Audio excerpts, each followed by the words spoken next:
নমস্কাৰ বন্ধুসকল স্বাগতম জনাইছো মিছন এইচএছ আসাম ইউটিউব চেনেলটোলৈ আজি আমি আলোচনা কৰিম এইচএছ ফাইনেল 2026 ৰ বাবে অসমীয়াৰ চেপ্টাৰ নম্বৰ 1 মোৰ মাতৃমুখ দৰ্শন আজি আমি এই চেপ্টাৰটোৰ ভিতৰুৱা মোস্ট ইম্পৰ্টেন্ট কোৱেশ্চন আনসাৰবোৰ আলোচনা কৰিম যিবোৰ তোমালোকৰ এইচএছ ফাইনেল 2026 ৰ বাবে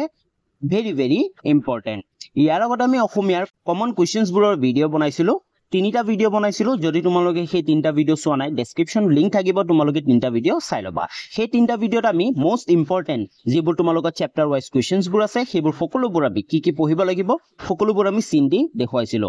যদি এতিয়ালৈ চেনেলটো সাবস্ক্ৰাইব কৰা নাই তেতিয়ালৈ চেনেলটো সাবস্ক্ৰাইব কৰি লোৱা আৰু লগতে বেল আইকনটো প্ৰেছ কৰি অল কৰি ৰাখা তোমালোকে চাব পাৰা এইচএছ ফাইনেল 2026 মোৰ মাতৃমুখ দৰ্শন এই চেপ্টাৰৰ আমি ভিতৰৰ প্ৰশ্নোত্তৰ আলোচনা কৰিম কিন্তু তাৰ আগতে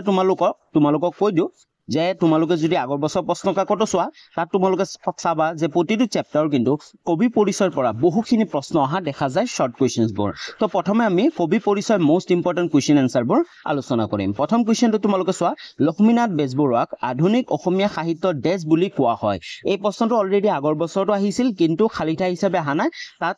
ডাইৰেক্ট শৰ্ট কোৱেশ্চনত আহিছিল যে লক্ষ্মীনাথ বেজবৰুৱাক আধুনিক অসমীয়া সাহিত্যৰ কি বুলি জনা যায় যেনেকে নহওক ইয়াৰ উত্তৰটো এটাই হ'ব ইয়াৰ উত্তৰটো হৈছে কাণ্ডাৰী বুলি জনা যায় মনত ৰাখিবা লক্ষ্মীনাথ বেজবৰুৱাক আধুনিক অসমীয়া সাহিত্যৰ কাণ্ডাৰী বুলি কোৱা হয় নেক্সট কোৱেশ্চন লাগবহু কোৱেশ্চন নম্বৰ 2 টো চোৱা দুইটো প্ৰশ্ন নহয় ডাইৰেক্ট ইয়াতে উত্তৰটো আছে সাহিত্যৰতী লক্ষ্মীনাথ বেজবৰুৱাৰ 1864 চনত জন্ম হয় আৰু 1938 চনত তেওঁৰ মৃত্যু হয় তোমালোকে কিন্তু সাহিত্যৰতী লক্ষ্মীনাথ বেজবৰুৱাৰ জন্ম আৰু মৃত্যু চনটো কিন্তু তোমালোকে জানি থবা কাৰণ অলৰেডি আগতো প্ৰশ্ন আহিছিল আৰু এই বছৰ অহাৰ সম্ভাৱনা আছে নেক্সট কোৱেশ্চন লাগবহু কোৱেশ্চন নম্বৰ 3 টো চোৱা লক্ষ্মীনাথ বেজবৰুৱাৰ জন্ম ক'ত হৈছিল এই প্ৰশ্নটো ভেৰি ইম্পৰ্টেন্ট আৰু অলৰেডি আগৰ বছৰটো আহিছিল ইয়াৰ উত্তৰটো চোৱা অবিভক্ত নগাঁও জিলাৰ আহতগুৰিত তেওঁৰ জন্ম হৈছিল ক'ত হৈছিল অবিভক্ত নগাঁও জিলাৰ আহতগুৰিত লক্ষ্মীনাথ বেজবৰুৱাৰ জন্ম হৈছিল নেক্সট কোৱেশ্চন নম্বৰ 4 টো চোৱা লক্ষ্মীনাথ বেজবৰুৱাৰ কাৰ লগত বিবাহ সম্পন্ন হৈছিল এই প্ৰশ্নটো ভেৰি ইম্পৰ্টেন্ট আগৰ বছৰ আহিছিল যদিও এই বছৰ কিন্তু তোমালোকৰ অহাৰ সম্ভাৱনা আছে লক্ষ্মীনাথ বেজবৰুৱা কাৰ লগত বিবাহ পাশত সম্পন্ন হৈছিল ইয়াৰ উত্তৰটো হৈছে বংগৰ বিখ্যাত ঠাকুৰ পৰিয়ালৰ কন্যা প্ৰজ্ঞা সুন্দৰী দেৱীৰ লগত তেওঁৰ বিবাহ সম্পন্ন হৈছিল মনত ৰাখিবা কাৰ লগত হৈছিল বংগৰ বিখ্যাত ঠাকুৰ পৰিয়ালৰ কন্যা প্ৰজ্ঞা সুন্দৰী দেৱীৰ লগত কাৰ লগত প্ৰজ্ঞা সুন্দৰী দেৱীৰ লগত তেওঁৰ বিবাহ সম্পন্ন হৈছিল নেক্সট কোৱেশ্চন লাগবহু নেক্সট কোৱেশ্চন 5 নম্বৰ কোৱেশ্চনটো চোৱা অসমীয়া চুটি গল্পৰ জনক বুলি কাক কোৱা হয় এই প্ৰশ্নটো কিন্তু ভেৰি ইম্পৰ্টেন্ট আটাইতকৈ ইম্পৰ্টেন্ট প্ৰশ্ন কাৰণ এই প্ৰশ্নটো কিন্তু এই বছৰ অহাৰ সম্ভাৱনা বহুতে বেছি কাৰণ যি অলৰেডি যি ফাৰ্স্ট ইউনিট টেষ্ট হৈছিল প্ৰতিটো জিলাতে কিন্তু এই প্ৰশ্নটো অহা দেখা গৈছে 1 নম্বৰৰ কাৰণে অসমীয়া চুটি গল্পৰ জনক বুলি কাক কোৱা হয় ইয়াৰ উত্তৰটো হৈছে লক্ষ্মীনাথ বেজবৰুৱা একেবাৰে সহজ নামটো মনত ৰাখা আৰু 1 নম্বৰ তোমালোকে আৰামছে পাই যাবা যদি এই প্ৰশ্নটো আহে তো নামটো জানাই তোমালোকে মনত ৰাখিবা অসমীয়া চুটি গল্পৰ জনক কাক কোৱা হয় লক্ষ্মীনাথ বেজবৰুৱা কোৱা হয় নেক্সট 6 নম্বৰ কোৱেশ্চনটো চোৱা লক্ষ্মীনাথ বেজবৰুৱাই সম্পাদনা কৰা আলোচনীখনৰ নাম কি এই প্ৰশ্নটো ভেৰি ইম্পৰ্টেন্ট ভিতৰুৱা প্ৰশ্নৰ ভিতৰত লক্ষ্মীনাথ বেজবৰুৱাই সম্পাদনা কৰা আলোচনীখনৰ নাম আছিল বাহী আলোচনী নামটো মনত ৰাখিবা আলোচনীখনৰ নাম কি আছিল বাহী আলোচনী নেক্সট কোৱেশ্চন নম্বৰ 7 টো চোৱা লক্ষ্মীনাথ বেজবৰুৱা অসম সাহিত্য সভাৰ কোনখন অধিৱেশনত সভাপতিত্ব কৰিছিল বন্ধুসকল তোমালোকৰ যি অসমীয়াৰ যিমানবোৰ কবিতা আছে বা গদ্য আছে প্ৰতিটো লেখকৰ তেওঁলোকে কিন্তু বিভিন্ন অসমত হোৱা অসমৰ বিভিন্ন সাহিত্য সভাৰ অধিৱেশনত তেওঁলোকে কি কৰিছিল সভাপতিত্ব কৰিছিল অলৰেডি আমি আগৰ ভিডিওটো আলোচনা কৰিছিল তোমালোকে প্ৰতিজনৰে জানিব লাগিব যে তেওঁলোকে কোনখন সাহিত্য সভাৰ অধিৱেশনত সভাপতিত্ব কৰিছিল আৰু কিমান চনত কাৰণ তোমালোকৰ প্ৰতিটো বছৰত কিন্তু যিকোনো এজন ব্যক্তিৰ নাম আহিব যিকোনো এজন লেখক বা লেখকৰ নাম আহিব আৰু তেওঁ কোনখন সাহিত্য সভাৰ অধিৱেশনত সভাপতিত্ব কৰিছিল এনেকুৱা ধৰণৰ প্ৰশ্ন অহা দেখা যায় তো লক্ষ্মীনাথ বেজবৰুৱা অসম সাহিত্য সভাৰ কোনখন অধিৱেশনত উত্তৰটো চোৱা 1924 চনত গুৱাহাটীত অনুষ্ঠিত হোৱা অসম সাহিত্য সভাৰ অধিৱেশনত তেওঁ সভাপতিত্ব কৰিছিল মনত ৰাখিবা লক্ষ্মীনাথ বেজবৰুৱাই 1924 চনত গুৱাহাটীত অনুষ্ঠিত হোৱা অসম সাহিত্য সভাৰ অধিৱেশনত তেওঁ সভাপতিত্ব কৰিছিল ওকে নেক্সট এতিয়া আমি আলোচনা কৰিব লাগিব যেহেতু লক্ষ্মীনাথ বেজবৰুৱাৰ তোমালোকে যদি আগৰ বছৰ প্ৰশ্নবোৰ চোৱা তেতিয়া হলে তোমালোকে পাবা লক্ষ্মীনাথ বেজবৰুৱাৰ উল্লেখযোগ্য গ্ৰন্থসমূহ তেওঁ লিখা বিভিন্ন ধৰণৰ গ্ৰন্থ লিখিছিল সেই গ্ৰন্থসমূহৰ যিকোনো দুটা বা এটা নাম লিখিব আহে 1 নম্বৰ কাৰণে এটা লিখিব দিব পাৰে আৰু 2 নম্বৰ কাৰণে তেওঁৰ দুটা লিখিব দিব পাৰে তো তোমালোকে লক্ষ্মীনাথ বেজবৰুৱাই লিখা গ্ৰন্থসমূহৰ প্ৰতিটো গ্ৰন্থৰ তোমালোকে দুটাকে নাম মনত ৰাখিব লাগিব তো আমি চাও কি গ্ৰন্থ তেওঁ লিখিছিল প্ৰথম চোৱা ধেমেলীয়া নাটক ক'বলৈ গ'লে তেওঁৰ কি আছিল লিতিকাই পাছনি নুমল শিকৰপতি নিকৰপতি তোমালোকে যিকোনো দুটা নাম তোমালোকে মনত ৰাখিব লাগিব যদি তোমালোকে এক্সামত দিয়ে লক্ষ্মীনাথ বেজবৰুৱাৰ এখন ধেমেলীয়া নাটকৰ নাম লিখা তেতিয়া তোমালোকে যিকোনো এটা লিখি দিবা নাইবা তোমালোকক যিকোনো দুটা লিখিব দিব পাৰে যদি দুটা লিখিব দিব দিয়ে তেতিয়া তোমালোকৰ 2 নম্বৰ থাকিব তাৰ পিছত নেক্সট হল বুৰঞ্জীমূলক নাটক কি আছিল জয়মতী কুঁৱৰী চক্ৰধ্বজ সিংহ আৰু বেলিৰাম নামকেইটা মনত ৰাখিবা যিকোনো দুটা তাৰ পিছত উপন্যাস সেইটো হৈছে পদুম কুঁৱৰী কবিতা আছিল পদমকলি তাৰ পিছত চুটি গল্প লিখিছিল তেওঁ জোনবিৰি সাধু কথাৰ ঝুকি সুৰভি আৰু কেহুকলি এই চাৰিটা আছে চাৰিটা তোমালোকে যিকোনো দুটা নাম মনত ৰাখিবা তাৰ পিছত সাধু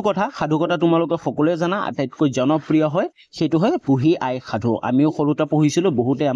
আমাৰ ফেভৰিট কিতাপ আছিল সেইটো সাধু কথাৰ তাৰ পিছত ককা দেউতা আৰু নাতি লৰা আৰু জুনুকা তো তিনিটা নাম আছে তোমালোকে যিকোনো দুটা কিন্তু মনত ৰাখিবা আৰু তোমালোকক কৈ দিও যে আগৰ বছৰ 2022-23 সময়তো কিন্তু লক্ষ্মীনাথ বেজবৰুৱাৰ দুখন সাধু কথাৰ নাম আহিছিল তাৰ পিছত নেক্সট আছে তোমালোকৰ হাস্য ব্যংগৰ ৰচনা তেওঁ লিখা হাস্য ব্যংগৰ ৰচনা কি আছিল কৃপাবৰ বৰবৰুৱাৰ কাকতৰ টোপোলা তাৰ পিছত কৃপাবৰ বৰবৰুৱাৰ উভতনি বৰবৰুৱাৰ বুলনি বৰবৰুৱাৰ ভাবৰ বুৰবৰণি তো এই চাৰিখন আছে যিকোনো তোমালোকে দুটা মনত ৰাখিব লাগিব তাৰ পিছত জীবনী তেওঁ লিখা জীবনী আছিল ডাঙৰীয়া দিননাথ বেজবৰুৱাৰ সংক্ষিপ্ত জীৱন চৰিত্ৰ তাৰ পিছত শ্ৰী শ্ৰী শংকৰদেৱ তাৰ পিছত মহাপুৰুষ শ্ৰী শংকৰদেৱ আৰু শ্ৰী মাধৱদেৱ তো এইকেইখন তেওঁ জীৱনী লিখিছিল তো তোমালোকে যিকোনো দুটা গোটেইকেইটাই মনত ৰাখিবা তাৰ পিছত আত্মজীৱনী আছিল মোৰ জীৱন সোঁৱৰণ তাৰ পিছত তেওঁ লিখা তত্ত্বমূলক গ্ৰন্থ মনত ৰাখিবা তোমালোকৰ ইয়াৰ ভিতৰত কিন্তু আটাইতকৈ বেছি ইম্পৰ্টেন্ট হল তত্ত্বমূলক গ্ৰন্থ কাৰণ ইয়াৰ ওপৰত তোমালোকে চাব পাৰা আগৰ বছৰো প্ৰশ্ন আহিছিল তেওঁ লিখা তত্ত্বমূলক গ্ৰন্থ এখন বা দুখনৰ নাম আহিছিল আৰু বিভিন্ন তেওঁ লিখা তত্ত্বমূলক গ্ৰন্থৰ নাম দিছিল আৰু খুজিছিল যে এইখন কি বিষয়ক গ্ৰন্থ তেতিয়া তোমালোকে লিখিব লাগিব তত্ত্বমূলক গ্ৰন্থ বুজি পাইছা অলৰেডি প্ৰশ্ন আছে তোমালোকে প্ৰশ্নকেইটা চালে আৰু ভালকে বুজি পাবা তো তত্ত্বমূলক গ্ৰন্থ কি আছিল তত্ত্বকথা আৰু শ্ৰীকৃষ্ণৰ কথা ওকে তো এইগিটা আছিল তেওঁ লিখা উল্লেখযোগ্য গ্ৰন্থসমূহ নেক্সট কুৱেশ্যন আগবঢ়াৰ আগতে তোমালোকক জনাই দিওঁ যে আমাৰ এটা হোৱাটছএপ চেনেল আছে সেই হোৱাটছএপ চেনেলটোত আমি নতুন ভিডিঅ'বোৰৰ আপডেটসমূহ দি থাকো তাৰ লগতে আমি নতুন তোমালোকৰ কিবা অফিচিয়েল আপডেট আহিলো সেই তোমালোকে হোৱাটছএপ চেনেলটোত পাই যাবা তো হোৱাটছএপ চেনেলটোৰ লিংক এই ভিডিঅ'টোৰ ডেছক্ৰিপশ্যনতে আছে তোমালোকে সকলোৱে হোৱাটছএপ চেনেলটো জইন হৈ থাকিবা নতুন ভিডিঅ'বোৰৰ আপডেটসমূহ পাই থাকিব আৰু তাৰ লগতে মোৰ ইনষ্টাগ্ৰাম আইডিৰ লিংকটো ডেছক্ৰিপশ্যনত আছে যদিহে তোমালোকৰ কিবা সুধিব থাকে তেনেহলে তোমালোকে মোক ইনষ্টাগ্ৰামত মেছেজ দিব পাৰা আমি নেক্সট কুৱেশ্যন আগবঢ়ো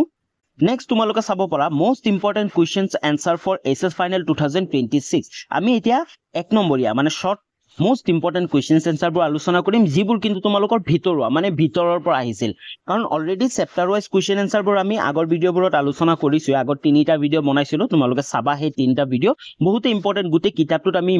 যিমানবোৰ ইম্পৰ্টেন্ট কুৱেশ্যনছ আছিল গোটেইবোৰ আমি চিন দি দিছিলো তোমালোকে চিন দি লবা সেই ভিডিঅ'কেইটা চাই তো এতিয়া আমি ভিতৰুৱা যিমানবোৰ ইম্পৰ্টেন্ট প্ৰশ্ন আছে সেইবোৰ আলোচনা কৰিম তো প্ৰথম কুৱেশ্যনটো চোৱা লক্ষ্মীনাথ বেজবৰুৱাৰ শ্ৰীকৃষ্ণ কথা কি বিষয় গ্ৰন্থ মই অলপ আগতে তোমালোকক ক'লো যে তেওঁৰ যিকোনো এখন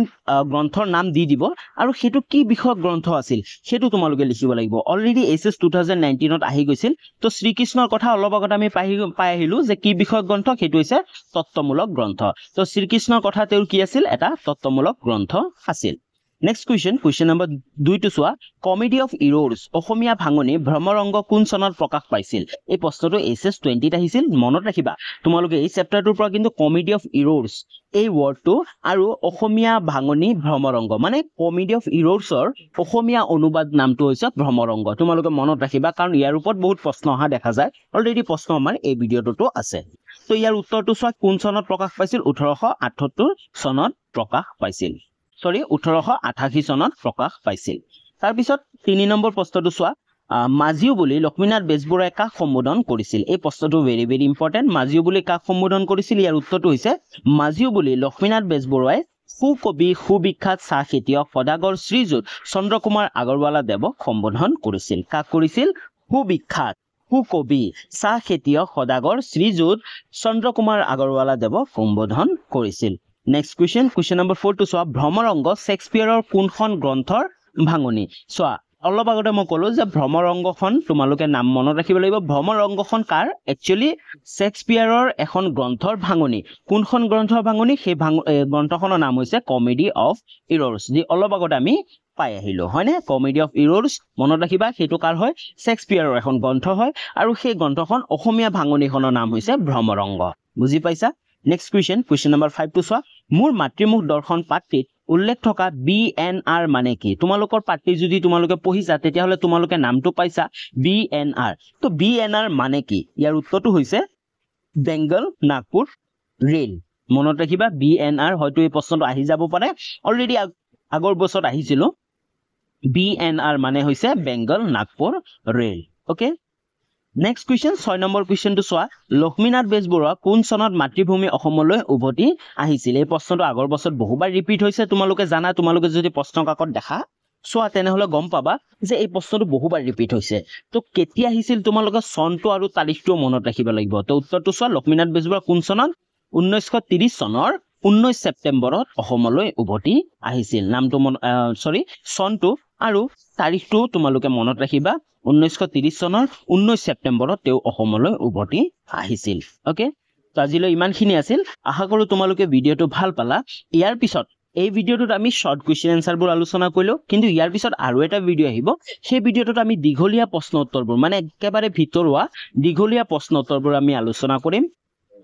তাৰ কাৰণে তোমালোকে চেনেলটো সাবস্ক্ৰাইব কৰি ৰাখিব লাগিব লগতে বেল আইকনটো প্ৰেছ কৰি অল কৰি ৰাখিবা যাতে নেক্সট ভিডিওৰ নটিফিকেশনবোৰ তোমালোকৰ মোবাইলত পাই থাকা নাইবা তোমালোকে আমাৰ WhatsApp চেনেলটো জয়েন হৈ থাকিবা কাৰণ আমি যেতিয়া নতুন ভিডিও আপলোড দিও তাৰ নটিফিকেশনটো আমি